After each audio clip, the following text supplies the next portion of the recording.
ある初に可愛い川鳥がさ然飛んできました。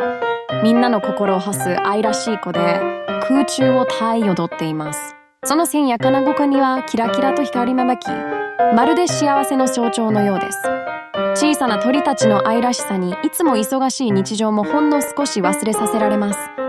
彼らの軽やかな動きはまさに自由と喜びの象徴です。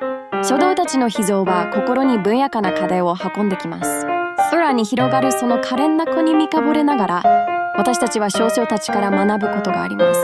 自由な心で愛と無とやかさを持ち続けること。ある種でたくさんのコテュールが飛んできたことで、娘たちの日常に幸せが訪れるかもしれません。